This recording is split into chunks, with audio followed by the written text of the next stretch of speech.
This is the Tree of Life, Season 15, Chapter 1. In this episode, we will be talking about the formation of new structures and dissolution of old structures. If we assume that conformational entropy is translated from structure to structure, not lost, but equal or increasing, then we can draw certain conclusions about the nature of that new structure from the old. To start off, since conformational entropy is equal to the negative sum for all the states of the probability of a state times the logarithm of the probability of that state, and we imagine that the conformations available to any single individual in a structure is always 2, that is, the affirmation of impulse 1 and negation of impulse 2, or the affirmation of impulse 2 and negation of impulse 1. Then we can see that if the conformational entropy of one structure must be preserved by the conformational entropy of some new structure, then the number of individuals who don't shift phase within the same time frame is equal to the difference between the structure members in the new structure and the structure members in the old structure. In other words, if we imagine for the old structure of 5 members, persons B, C, D, E, situated around person A, for a time frame 32 seconds, corresponding to a binary logarithmic relationship between the periods associated with each structure member's flipping of phase. That is, person E, the period is 16 seconds. Person D is 8 seconds. Person C is 4 seconds. Person B is 2 seconds. Then the conformational entropy in that 32 seconds must be the same as that corresponding to the new structure. The only way to preserve this conformational entropy is by elongation of the phases associated with the additional structure members within the new structure.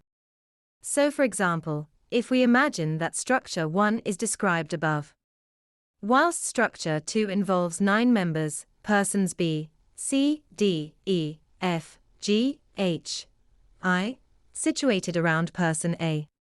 Then, we can see that the individual probabilities of B, C, D, E, F, G, H, I remain 1/2, although the number of total conformations available if enough time elapsed is 256 instead of 16. This is because those 256 conformations are only available if there is enough time for all the structure members to flip in the same time frame. Thus, we can say that to preserve the same conformational entropy in structure 2 as occurred in structure 1, the period associated with the flipping of phase for persons F, G, H, I must be longer than the measuring time of 32 seconds. In this case, the probability of a particular state is one of which the entropy associated with that state is log 1, which is equal to 0. In other words, those additional members don't contribute to the entropy of the structure. This makes sense, since the binary logarithm would predict that the time associated with F would be 32 seconds. G would be 64 seconds. H would be 128 seconds.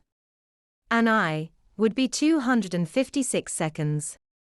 The point being, if you calculate the conformational entropy associated with each structure in 32 seconds with the above set out periods associated with each phase, you obtain the same conformational entropy to both structures, despite structure 2 having 9 members and structure 1 having 5.